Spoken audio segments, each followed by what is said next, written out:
वकीलों के दम पर न्याय मिल पाएगा या नहीं, ये सवाल बना हुआ। दलितों की नजर इसी पर है, मगर दलितों पर प्रहार करने वाले वो वकील कौन है, वो जज। रात में 10:30 बजे क्या हुआ और एक नोटिस आने के बाद बवाल हो गया। किसने दिया इस जाति का साथ? कौन हजारों साल की गुलामियों की बेड़ियों को डर नहीं लगता? इनसे पंगा ले लिया आपको नहीं मिलेगा। बिकने वाले तो बन जाओगे। बिकने वाला बिल्कुल नहीं। करोड़ों रुपया दे देंगे, एक जमीन बिकेगी। बहुत फार्म हाउस है उनके पास। केस डालते हो, आपके समाज पर आरोप लगता है कि आप झूठे केस डालते हो। अब तो सबूत आ गया, क्या पीछे हटेंगे? फिर आगे बढ़ेंगे। कोर्ट तक आपके पास निस्वार्थ खड़े हैं, कोई एक पैसे का लालच नहीं है। और माननीय जज साहब जो हमारे अभी अधिवक्ता हैं, वो एक जीता जाता उदाहरण है, जो अपनी 21 साल की नौकरी को लात मार के मेरा केस जो कि ये जो लड़ाई है ना, ये आपकी नहीं, ये वही लड़ाई है जो उन मनवादियों से लड़ी जा रही है जिन्होंने अभी तक गुलामियां बांधे रखी, गुलामियों को कहीं ना कहीं जीना सिखा रहे हैं। हमारे लोग कर रहे हैं संविधान के अनुसार। आप पद पे बैठे हैं, आपको संविधान की भी कोई मान मर्यादा नहीं है। एट्रोसिटी के केस अधिकारी को ये बातें शोभा नहीं देती है कि एक दलित के साथ, एक गरीब व्यक्ति के साथ ऐसा उभरेगा। ये जो केस है, जनसाधारण व्यक्ति, किसी भी दलित समाज का, SC ST समाज का व्यक्ति है, उसको इस चीज से सीख मिलेगी कि मुझे डरना नहीं है। मेरे भाई सूरज के साथ अगर ऐसा हुआ, उन्होंने ऐसा किया, तो क्यों ना मैं भी कदम उठाऊं। मेरे साथ भी लाखन जैसे भाई आएंगे।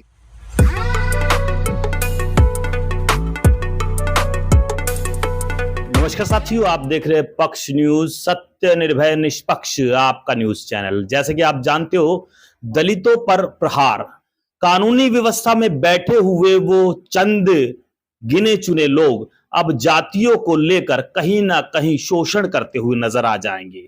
कोई भी डिपार्टमेंट और कोई भी ऐसा व्यक्ति नहीं है जो कहीं ना कहीं पैसों वालों के दम पर अपने आप की अय्याशी करते हुए नजर ना आए। वो अय्याशी है जो राजा महाराजा होते तो थे, मगर कहीं ना कहीं गरीब और प्रजा को कहीं ना कहीं तड़पाते और उनके साथ कहीं ना कहीं भेदभाव करते नजर आते थे। मगर दिल्ली राजधानी में सूरज जो हमारे साथ में है, सूरज अब हाईकोर्ट गया।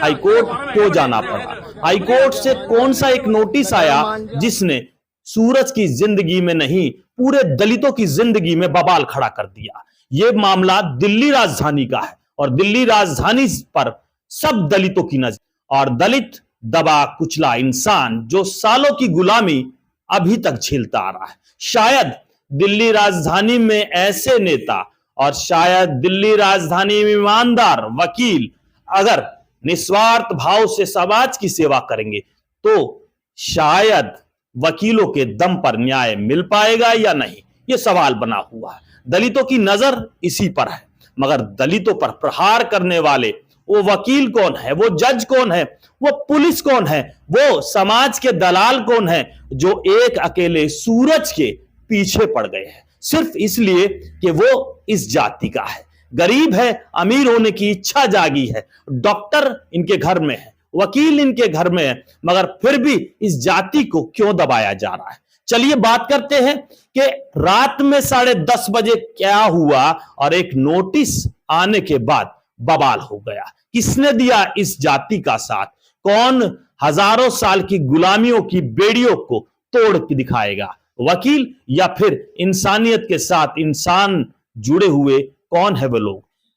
सूरज जी, बहुत बहुत स्वागत है, धन्यवाद है। और आपका जज्बा देखकर और आपकी ईमानदारी देखकर आपके हजारों लोग, लाखों लोग, पूरा समाज आपको देख रहा है। डर नहीं लगता? किनसे पंगा ले लिया आपने? सबसे पहले आपका धन्यवाद सर कि आप आपके चैनल के माध्यम से ये सारी सूचना जनसाधारण को पहुंचा रहे हैं। तो आप कह रहे थे डर नहीं लगता। मुझे समाज के लिए अगर मैं खड़ा हूं तो मुझे बिल्कुल डर नहीं लगता। वो लोग अगर गोली भी मार देंगे तब भी मैं नहीं डरूंगा। अब तो तोप लेके खड़े हो गए हैं, कोर्ट पहुंच गए हैं, कानूनी व्यवस्था कह रही है आप इस जाति को तोप के आगे खड़े हो, कहीं ना कहीं ऐसा ना हो उड़ा दिए जाओ। लगता नहीं ऐसा? रात को नोटिस आया, क्या महसूस किया, कैसे महसूस किया? सर तकरीबन रात को 10-11 बजे करीब मेरे पास व्हाट्सएप पर मैसेज आता है, जो कि कोई भी हम पिटीशन या कोर्ट में एप्लीकेशन या डालते हैं तो सामने वाली पक्ष को, सामने वाली पार्टी को उसकी सर्विस करनी होती है, एक कॉपी उसको देनी होती है। तो उसने वो सर्विस व्हाट्सएप के माध्यम से मुझे की। किसने की? जो राहुल के एडवोकेट हैं। वो वकील कौन जो है? वकील, मैं उनका नाम हाँ, नहीं जानता नाम- हूँ, जिसने मुझे की। अच्छा, उनका पद नाम तो नहीं- पता होगा उनका। हाँ, तो पर- वकील आपके खिलाफ पूरे समाज को कहीं ना कहीं चैलेंज कर रहा है। वकील क्या है वो वकील? जो माननीय हाई कोर्ट के अंदर जो खड़े हुए थे वकील, उनका नाम मोहित माथुर बताया जा रहा है। वो कि बहुत प्रसिद्ध अधिवक्ता हैं और हाई कोर्ट के बार काउंसिल के प्रेसिडेंट रह चुके हैं। High court? जी, दिल्ली हाई कोर्ट के। हाँ।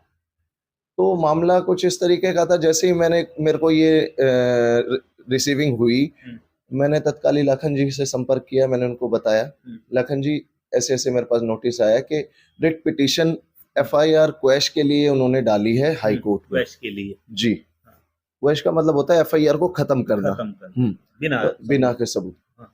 तो मैं ये सोच करके सबसे पहले तो हैरान रहा कि SC/ST जैसे गंभीर अपराध में 1 तारीख को FIR हुई और 6 तारीख को रिट पिटीशन भी डाल रहे हैं। 6 तारीख को।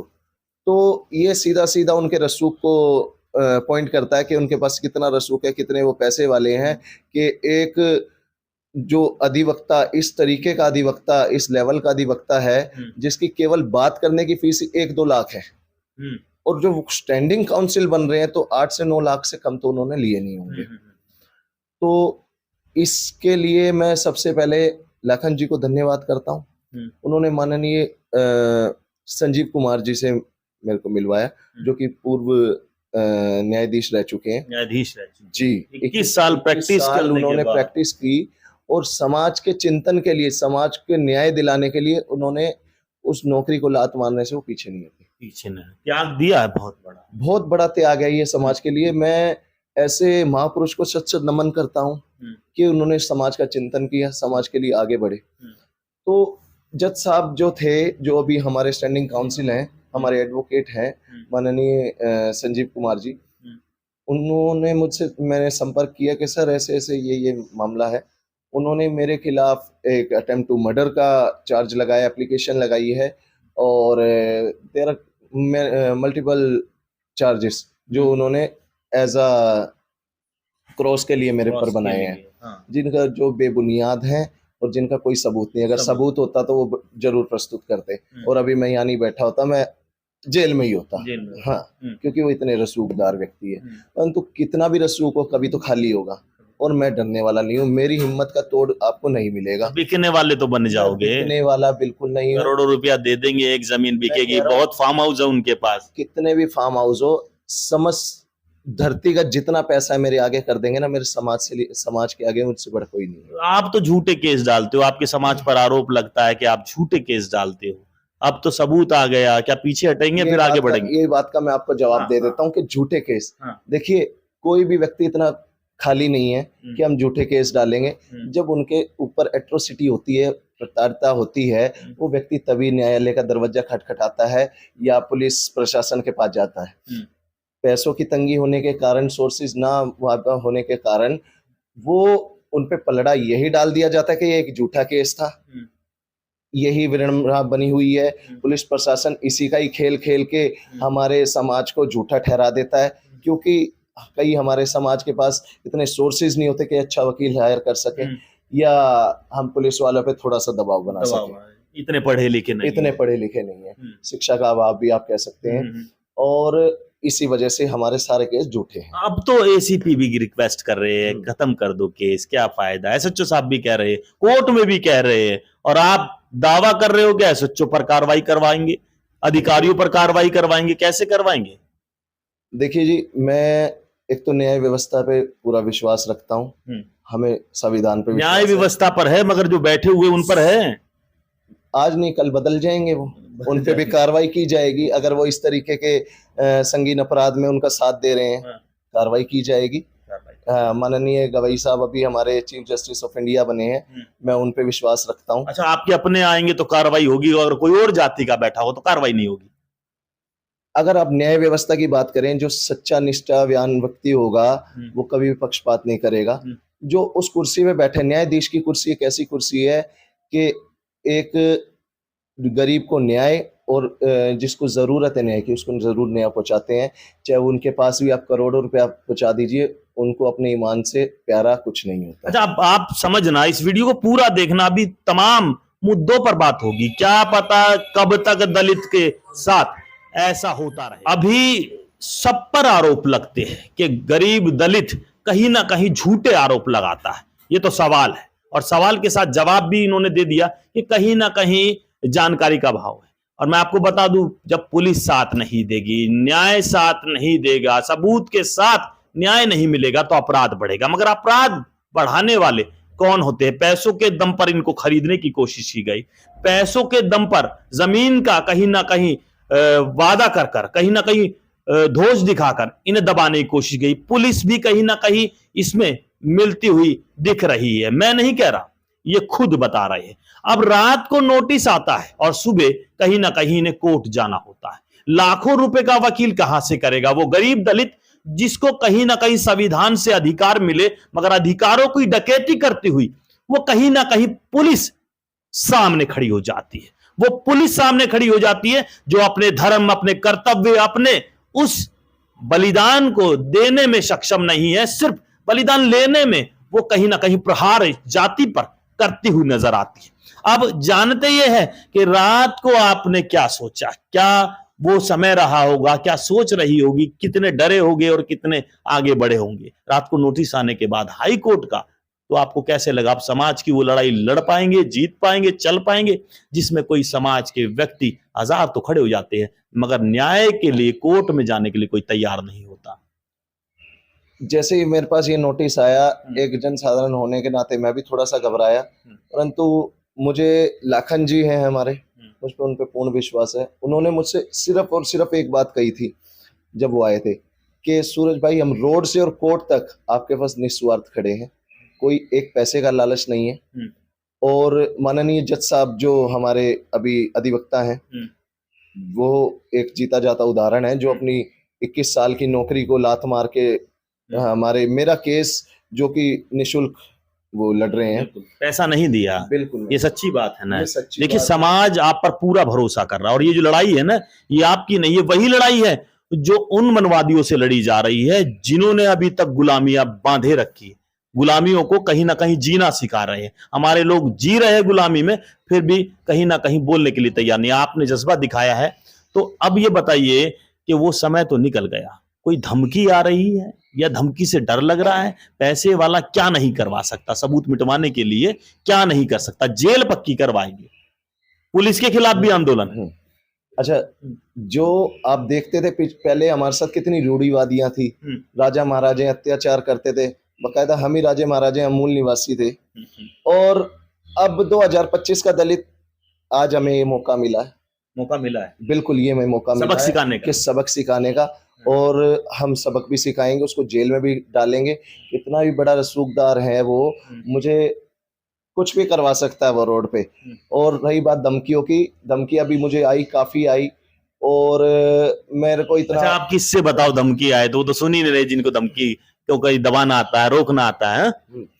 देखो किसको बताऊं मैं, एसएचओ साहब से मिला था, एसएचओ साहब ने तो कुछ बात नहीं की, ठीक है, सेटलमेंट कर लो। हाँ, अच्छा, तो सेक्शन 4 के अनुसार मैंने उनके खिलाफ जो अपने कमिश्नर साहब है उनके पास लेटर दिया, कोई सुनवाई नहीं। अच्छा, अब हम एसीपी साहब के पास आ जाते हैं, मीना जी के पास। उनसे भी मैंने फोन पे संपर्क किया कि सर ऐसे ऐसे एट्रोसिटी का केस है, कृपया आप मेरी मदद कीजिए, मेरी अभी तक कोई सुनवाई नहीं हो रही। ठीक है, कल मिलते हैं, शाम को मिलते हैं, परसों मिलते हैं। 24 तारीख से बात बता रहा हूँ, 24 तारीख के 1 तारीख के बीच की, कल मिलते हैं, परसों मिलते हैं, टाला मटोली कर दी।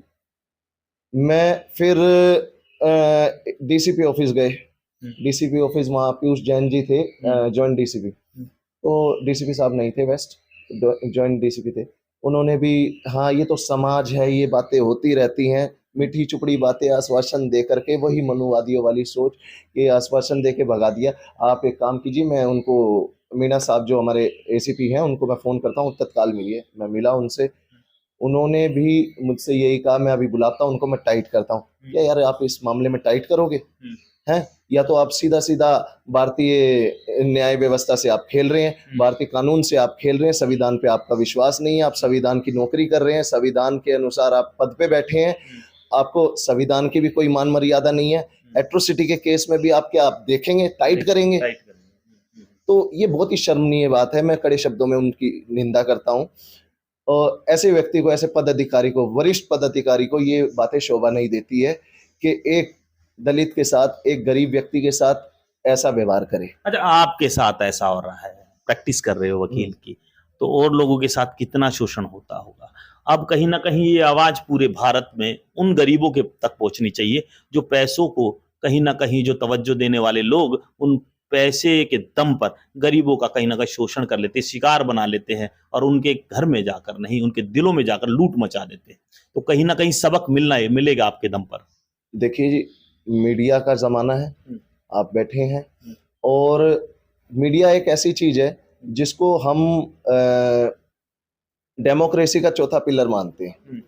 तो ये जनसाधारण तक पहुंचाने वाली एक साधन है, एक हर व्यक्ति की आवाज जनसाधारण तक पहुंचती है और ये एक ऐसा मैसेज बन के उभरेगा। ये जो केस है, ये जनसाधारण व्यक्ति जो हमारे समाज का या किसी भी दलित समाज का, SC ST समाज का व्यक्ति है, उसको इस चीज से सीख मिलेगी कि मुझे डरना नहीं है। मेरे भाई सूरज के साथ अगर ऐसा हुआ, उन्होंने ऐसा किया, तो क्यों ना मैं भी कदम उठाऊं, मेरे साथ भी लाखन जैसे भाई आएंगे। और रही बात मनुवादियों की, जो व्यक्ति, मैं तो उनको कीड़े मकोड़े से कम भी नहीं मानता हूं। जो मनुवादी जो इस तरीके की घृणा, गंदी सोच रखते हैं, अनुच्छेद 17 हमारे भारतीय संविधान का है कि इक्वालिटी होनी चाहिए। 2025 का आप इतिहास रचोगे। 2025 का इतिहास ये 24 तारीख से रचने की शुरुआत हो चुकी है। बहुत बड़ी जंग लड़ने बहुत बड़ी जंग है। रही बात डरने की, मरने की, समाज के लिए कहीं भी पीछे नहीं हटूंगा। चाहे कोई मेरा एक ये जुबान है एक ही तरीके से बंद हो सकती है। तो देख लो, आप जो बोल रहे हो, कहीं डर जाओ, कभी कुछ हो जाए, किसी को पकड़ ले या किसी को मार दे, कई आपने केस देखे होंगे। मैं नहीं कह रहा, सबूत बताते हैं। मैं सीनियर के साथ लो प्रैक्टिस कर रहा हूँ, मैंने भी कई ऐसे केसेस देखे हैं। उनको हम आज गवाही करवा रहे हैं और सामने वाला व्यक्ति भी घबरा जाता है। डर नहीं लगा आपको? मुझे किसी चीज का डर नहीं है, मुझे अपने समाज पर, न्याय व्यवस्था के पूर्ण विश्वास है। ठीक है, और ऐसे व्यक्तियों के लिए मैं उदाहरण बना देना चाहता हूं कि आगे कोई भी इस तरीके के कार्य करने से 100 बार सोचे। अच्छा, सो पुलिस है उनके आगे पीछे, देख लो आप, सबूत पुलिस ही बटोरेगी। ACP आपका IO बना हुआ है, अगर आप उनका कहना नहीं मानोगे तो कब तक बचोगे? सर कहां तक, क्या पुलिस भी कितना क्या करेगी? हाँ, पुलिस यही तो कर पाएगी, मेरे को मारेगी, पीटेगी। या भरोसा है पुलिस पर? नहीं, मेरे को तो नहीं है, बिल्कुल भी। मेरे को 1% पुलिस पे भरोसा नहीं है, क्योंकि ACP साहब जब वहाँ प्रोसीडिंग चल सभी पुलिस पर या इन्हीं पर? देखिए, पुलिस व्यक्ति बहुत अच्छे भी होते हैं, निस्वार्थ से यहाँ ठीक नहीं लगा। मेरे वाले मामले में मुझे तो डगमगाई सी व्यवस्था दिखी है ये, कि मुझे ऐसा लग रहा है कि रिश्वतखोरी यहाँ कूट कूट के भरी गई। तो आप खिंचाई करवाओगे, इनकी सबक सिखाओ? बिल्कुल, इनको कोई भी आड़े आएगा तो उसको कहीं ना कहीं सबक, तो टेढ़े हाथ लिया जाएगा। ये 2025 का दलित है, डरने वाला बिल्कुल नहीं है। और हमारा समाज, हमारी व्यवस्था आज धीरे धीरे बहुत ज्यादा मजबूत होती जा रही है। और मैं आपकी वीडियो के माध्यम से उस व्यक्ति को, जो हमारे समाज का ऐसा वर्ग है जो अभी भी पिछड़ा हुआ है या उनके साथ अत्याचार हो रहा है, तो इस वीडियो के माध्यम से मैं उनको संदेश देना चाहता हूं कि बिल्कुल नहीं डरिएगा। आपको अगर किसी भी चीज की समस्या लगती है तो आप जरूर, लाखन भाई हैं, उनसे संपर्क कीजिएगा। और ये पक्ष न्यूज है, आप अपना नंबर जरूर डालिएगा, पक्ष न्यूज से भी संपर्क कीजिएगा। चलिए, मैं आपको बता दूं, समस्या वो कैसी है जिसका समाधान न हो, और वो समस्या ही नहीं होती जिसका समाधान नहीं होता। समाधान करने के लिए अधिकारी, नेता, कानूनी व्यवस्था बनी हुई है। मगर आप ये देख लीजिए, अगर कानून व्यवस्था अगर खराब हो जाए तो बदल देनी चाहिए। वो दरवाजे किस काम के होते हैं जो दरवाजों में कहीं ना कहीं आर पार होती और चोरी होती। यहां चोरी डकैती मान सम्मान की हो रही है, अधिकारों की हो रही है। अब देखना यह है कि दलितों को मान सम्मान दिलाने के लिए जो संगठन आज 2025 में इतिहास रचेगा, वो हजारों साल की गुलामी कहीं ना कहीं उससे छुड़वाएगा। तो आप क्या सोचते हो? इस वीडियो को देखकर, जानकर कमेंट बॉक्स में अपनी राय जरूर रखना और समाज के दबे कुचले लोगों को इंसाफ दिलाने के लिए उनकी आवाज बुलंद करना। तो जय हिंद, जय भारत, जय संविधान।